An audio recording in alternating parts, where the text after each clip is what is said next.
your smartphone, medical imaging, pretty much everything. And our entire understanding of, well, what the universe is made of hinges on our ability to see something impossibly small, electrons. It really is fundamental, isn't it? The ability to measure these tiny charged particles. It's unlocked so much of modern science. Yeah.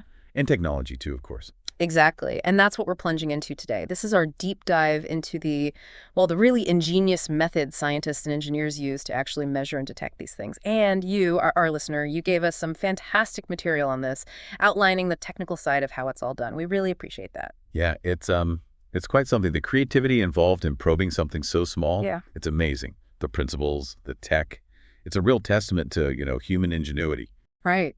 So our mission today is to kind of unpack the core ideas, the key technologies behind electron detection. We want to get the essential knowledge out there, but, without getting totally lost in the jargon. Okay, let's get started then. When we're talking about detecting something we literally can't see, where do we even begin? Well, I think the logical place is to think about how electrons actually interact with things, with matter, with fields. Because ultimately, almost every detection method relies on turning their presence, or maybe their properties, into something else we can measure. Okay, that makes sense. Convert the invisible electron into a measurable signal. So what are the fundamental ways they make themselves known? There are really 5 key physical processes that form the basis for most techniques. First up is ionization and excitation. So imagine a really energetic electron zipping through some material. It can actually knock other electrons right off the atoms. It's ionization. Okay. Or it might just give an atomic electron a little energy boost, pushing it to a higher level. That's excitation. And when those excited atoms relax back down, they often release that energy as photons, little packets of light. We call that scintillation. And that light we can detect. So it's like this invisible bullet hitting stuff, either knocking bits off or just shaking things up so they glow for a second. Interesting. What's next? The second key process is secondary electron emission. This is really crucial. Picture an electron hitting a surface inside your detector. That single impact can actually cause multiple other electrons to get released from the surface. These are the secondary electrons. So one electron in, maybe several electrons out. Exactly. And that multiplication effect is absolutely vital for amplifying really weak signals, making something tiny much bigger and easier to see. Right, like a tiny snowball starting a small avalanche. I can see how that would be useful. Okay, principle 3. Third is electron-hole pair generation. This is what happens in semiconductors, the materials in computer chips. When an electron enters a semiconductor, it can excite other electrons, creating pairs of mobile charge carriers. You get negatively charged electrons moving in one energy band, and these positively charged holes, sort of like electron absences moving in another. Okay. And if you have an electric field across the material, these pairs get separated and swept towards electrodes. That creates a measurable current. Think of it like the incoming electron unlocking a bunch of trapped charges. Got it. So the electron acts like a key, freeing up other charges inside the material. Makes sense. What's number 4? Fourth is charge induction, or collection. This is maybe the most direct approach. You can literally capture the electron on a conductive surface, like a tiny metal cup, and just measure the charge it carries. The Faraday cup is the classic example here. Right. Or, even if you don't catch it directly, just its electric field passing nearby can push charges around on an electrode, inducing a signal we can detect. Like feeling static electricity almost. Okay, so either catch it red-handed or just sense its electrical presence nearby. Straightforward enough. And the last one, principle 5. And finally, number 5 is electromagnetic deflection. Electrons are charged, right? So electric and magnetic fields push them around, bend their paths. By carefully setting up these fields and seeing how an electron's trajectory changes, we can work out its energy and its momentum. It's a bit like watching how planets move to figure out gravity, but with electric and magnetic forces on a tiny particle. Okay, those 5 really seem to cover the bases. Ionization, secondary emission, creating pairs in semiconductors, direct collection, and bending their paths. So these fundamental ideas, they're the building blocks for, a whole bunch of really clever detectors. Let's dive into some of the key types. Where's a good place to start? A great starting point is the Faraday cup. We just mentioned it, direct charge collection. Its beauty is in its simplicity, really, and it's considered an absolute method for measuring electron current. Absolute, meaning it gives a really direct, no-fuss count. Exactly. It's basically just a conductive metal cup connected to a very, very sensitive current meter, and electrometer. Electrons fly in, get absorbed, and the meter measures the resulting current, which tells you how many electrons arrive per second. Sounds simple. But you mentioned stopping secondary electrons escaping. Why is that so important? Yes. If those secondary electrons, the ones knocked off the inside of the cup when the main electrons hit, if they got out, they'd carry negative charge away with them. Right. And that would mean our measurement would be too low. We'd underestimate the incoming current. So Faraday cups often have a deep shape or special suppressor electrodes with a negative voltage to physically push any secondaries back into the cup. Like an electron trap. They go in, but they can't easily leave. Precisely. It ensures you're only measuring the primary electrons, and what it tells you directly is the electron current, the number of electrons per unit time. It's often used as a standard to calibrate other detectors because it's so direct. Okay. Simple, direct, foundational. Got it. Now, let's move to something that sounds a bit more involved. Scintillators and photomultiplier tubes, PMTs. Right. These work together in a neat two-step process. First, the electron hits a scintillator material. This could be a special crystal like Y-egg or even certain plastics. When the electron dumps its energy into this material, it causes the scintillator to emit photons, little flashes of light. And ideally, the brighter the flash, the more energy the electron deposited. Okay, so the invisible electron makes something glow. Clever. What does the photomultiplier tube do then? Well, those photons travel over to the PMT. The first bit inside the PMT is a photocathode. When light hits the surface, it uses the photoelectric effect, thanks Einstein, to kick out an electron, a photoelectron. So light goes in, electron comes out. Light in, electron out. Okay, and this is where the multiplier part happens. It's exactly right. This single photoelectron is then accelerated towards a series of plates called dinodes. Each dinode is at a higher positive voltage than the last. When the electron hits the first dinode, bang, it knocks out several secondary electrons. These secondaries then accelerate to the next dinode, hit it, and knock out even more electrons. Ah, the cascade effect again. Precisely. This happens maybe 8, 10, 12 times. This electron avalanche builds up through the dinode chain. We're talking amplification factors, gains of 1 million, maybe even 100 million. Wow. Finally, this huge cloud of electrons hits the last electrode, the anode, creating a nice, easily measurable electrical pulse, all from that one initial electron hitting the scintillator. That's incredible amplification. A microscopic avalanche indeed. So what are these used for? They're incredibly sensitive, so you can use them for counting individual electron events. Each electron hitting the scintillator gives a pulse. If you calibrate it, the pulse height can tell you about the electron's energy too, and they're vital in imaging. Like in scanning electron microscopes, the Everhart-Thornley detector often uses a scintillator PMT combo to detect secondary electrons and build up that detailed surface image. Think about that one electron signal contributing to a picture. Amazing how you chain these effects together, turning invisible particles into light, then light back into electrons, then amplifying that signal millions of times. Okay, let's talk about channel electron multipliers, CEMs, and microchannel plates, MCPs. They sound like amplifiers too. They are, and they're specialists in using that secondary electron emission inside channels. A CEM, you might hear the name channeltron, is basically a curved tube made of a special resistive glass. You put a high voltage across the ends. An electron enters, hits the inner wall, knocks out secondaries.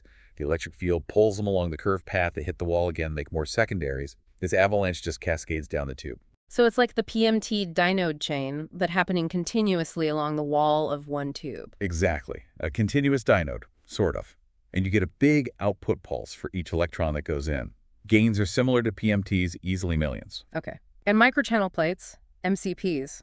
Sounds like more channels involved. Think of an MCP as a thin disc, maybe a millimeter thick, but it's packed, absolutely riddled, with millions of microscopic parallel channels.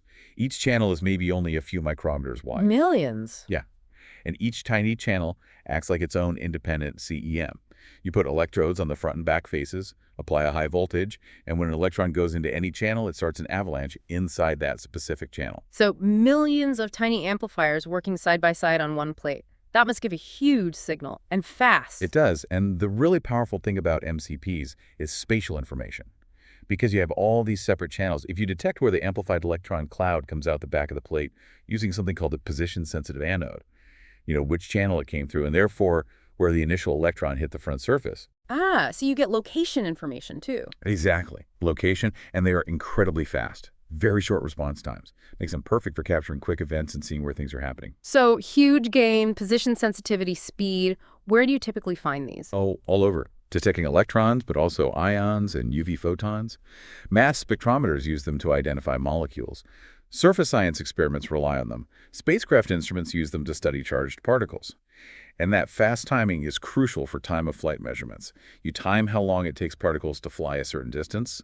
Heavier ones are slower. MCPs are great for starting and stopping the clock very precisely, like timing tiny sprinters. Okay, from single curved tubes to plates with millions of microscopic racetracks, the engineering is just incredible. Right, let's switch gears now to solid-state detectors, using those semiconductor materials we find in all our electronics. Yes, these detectors work on that electron-hole pair generation principle we mentioned earlier. An incoming electron hits the semiconductor, usually silicon, loses energy, and creates these mobile electron-hole pairs. Then, an electric field inside the detector, often set up by a PN junction or a more complex pin structure, sweeps these charges apart. Electrons go one way, holes go the other way, towards collecting electrodes. This movement of charge is your measurable signal. And the key thing here, I remember, is that the number of pairs created is directly linked to the energy the electron deposited, right? Precisely. It takes a very specific, well-known amount of energy to create one pair in silicon, about 3.6 electron volts on average. This direct proportionality is what makes solid-state detectors fantastic for measuring electron energy very accurately. So not just it's here, but it's here with this much energy. Excellent. What are some common types for electron detection? Well, p-ion diodes, and especially silicon drift detectors, or SDDs, are widely used. Now, you might know them best for detecting X-rays, like in EDS systems on electron microscopes, telling you what elements are in your sample. Right, EDS, yeah. But they can also detect electrons directly. And their big advantage is that excellent energy resolution, because the charge collected is proportional to the deposited energy. SDDs are particularly clever. They're designed to drift the electrons quickly to a tiny collection spot, which reduces noise and lets them handle really high count rates while still getting good energy information. Okay, so p-ion diodes and SDDs for good energy measurement, even when lots of electrons are arriving. What about things like CCDs, the chips in older digital cameras? Can they see electrons? So you can, yes. CCDs are mainly light detectors, but you can use them for electrons too, either indirectly by putting a scintillator in front to turn electrons into light first, Okay. or directly. Electrons hitting the silicon pixels create electron-hole pairs. The charge builds up in each pixel, and then you read it all out row by row to make an image. The catch is they can be a bit sensitive to damage from high-energy electrons hitting them directly over time. So maybe not ideal for really intense electron beams. That brings us to the newer stuff like CMOS active pixel sensors, MAPS, and hybrid pixel detectors. I know these are huge in things like cryo-electron microscopy now, getting those amazing biological images. Absolutely, they're game changers, especially as direct electron detectors in TEM. With MAPS, the sensor part and the readout electronics are all built onto the same chip. Electrons hit a sensitive layer in each pixel, create the pairs, and importantly, each pixel has its own amplifier right there. This makes readout much faster and usually improves the signal-to-noise. Sometimes they even thin the sensor down to reduce electron scattering and get even better spatial resolution. Integrated sensing and processing in every pixel. Sounds efficient. How are hybrid pixel detectors different? With hybrids, you have two separate chips. One is the sensor chip, maybe silicon, optimized for detecting electrons. The other is a sophisticated readout chip, an ASIC, full of custom electronics. These two chips are then bonded together, pixel by pixel, using tiny solder bumps. The separation means you can optimize the sensor and the readout independently. The readout chip can do really complex stuff like count individual electron hits in each pixel super fast. Separating the jobs allows for more specialization. Exactly. This gives them huge dynamic range, incredibly fast frame rates, and often fantastic signal-to-noise, allowing true single electron counting in many cases. Think of it as giving each pixel its own little dedicated superprocessor. So MAPS for integration and speed, hybrids for ultimate performance and processing power. And these are key for getting those high-res images in modern microscopes. What measurements do they give us overall? They provide a ton of info. Primarily, the energy deposited from the total charge, the position, which pixel lit up, and the flux or intensity, how much charge or how many counts per pixel over time. This combo is what makes them so powerful for imaging in TEM and STEM, letting us see things down to the atomic scale. Truly amazing tech. Okay, so we've covered a lot of detector types, but sometimes you really need to know the electron's energy with extreme precision, right? More than just the estimate from a solid-state detector? Definitely. For that, you need specialized electron energy analyzers, things like hemispherical sector analyzers, HSAs, or cylindrical mirror analyzers, CMAs. These use carefully shaped electric fields, sometimes magnetic fields too, to act like filters. They only allow electrons within a very narrow range of kinetic energies to pass through to the detector, which might be an MCP or a CEM. So they select just one energy slice at a time. Pretty much. And by sweeping the voltage on the analyzer, you change which energy slice gets through. You scan across energies and record the electron count at each step, building up an electron energy spectrum, a plot of counts versus energy. Techniques like XPS and AES, which tell us about surface chemistry, or UPS, which maps out electronic states, absolutely rely on these analyzers. It's like an electron prism, sorting them by energy. A prism for electrons, I like that. And you mentioned electron energy loss spectroscopy, ELAS, in TEM. How does that work for energy? Right. ELS looks at electrons that have gone through a thin sample.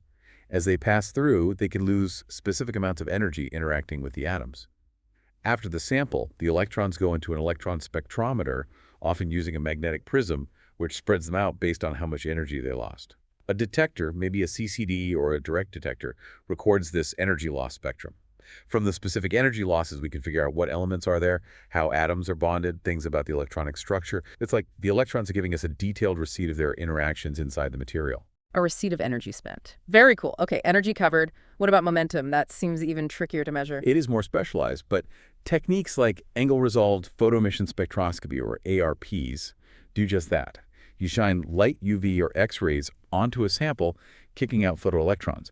The key is that you measure both the kinetic energy of these electrons, A and D, the exact angle they come off the surface. Why the angle? Because that angle is directly related to the electron's momentum parallel to the surface before it was kicked out. Ah, okay. So by measuring energy and angle together, you can work backwards and map out the electron's original energy and momentum inside the material. This lets you determine the electronic band structure, how energy depends on momentum, which is fundamental to understanding how a material conducts electricity, interacts with light, and so on. You often use position-sensitive detectors, like MCPs with cameras or direct detectors, combined with an energy analyzer to capture all the angles and energies simultaneously. It's like tracking tiny bullets to figure out their initial speed and direction inside the material. Wow. So ARPs gives us this fundamental energy momentum map. Incredible. Now, we've talked about position and spatial distribution a fair bit with microscopy, but maybe just a quick recap. How do we get those electron images? Sure. In scanning electron microscopy, SEM, you scan a focused electron beam across the sample surface. At each point, you collect signals like secondary electrons using an Everhart-Thornley detector or backscatter electrons with a solid-state detector. You then correlate the intensity of the signal you collect with the beam's position at that instant and build up the image pixel by pixel. Resolution depends on how small you can make the beam and where the signals come from. Right, scanning point by point. And transmission electron microscopy, TEM, is different. Yeah, in TEM, you usually eliminate a whole area of a very thin sample with a broad electron beam. The electrons pass through, and then magnetic lenses magnify this transmitted beam enormously and project an image onto a detector. Used to be film, now it's CCDs, MAPS, hybrid pixels. The detector records how many electrons made it through at each point, revealing the sample's internal structure based on variations in scattering or diffraction. Those direct electron detectors are key here for pushing resolution, minimizing signal spread because they detect the electron right where it hits. Some can even pinpoint the landing spot better than a single pixel. Okay, SEM for surfaces, TEM for internal structure, with direct detectors pushing the limits. And just quickly, how do we measure the basic count, flux, or current? Well, the Faraday cup gives that direct absolute current measurement. For low rates, electron multipliers like CEMs and MCPs are great in pulse counting mode, just count the clicks. And solid-state detectors can either integrate the total charge over time for higher fluxes, or, like those advanced pixel detectors, sometimes count individual electron hits. Got it. And finally, the really tricky one, spin. How on earth do you measure the spin of an electron? It's not actually spinning like a top, is it? Haha, no, not physically like a top. It's a quantum mechanical property. But we can measure its effects. One key method is Mott scattering.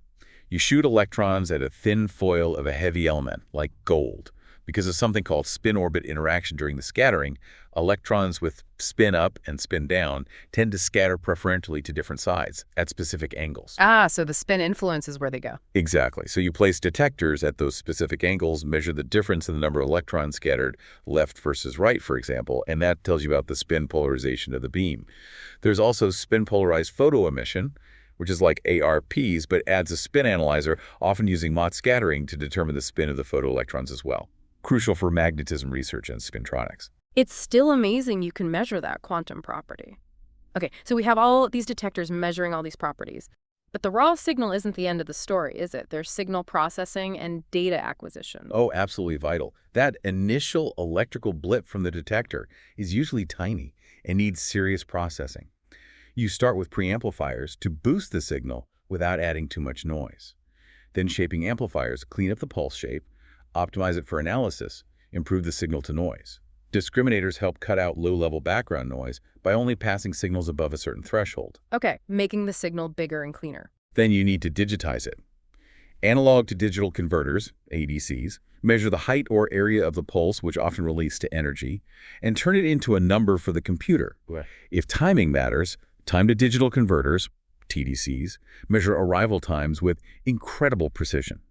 For building energy spectra, multi-channel analyzers, MCAs, sort the pulses into different bins based on their height.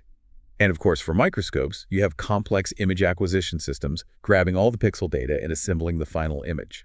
It's a whole electronic chain, turning those faint whispers from the detector into solid data. So a whole lot of clever electronics sits between the electron hitting something and the scientist seeing a result. Precisely.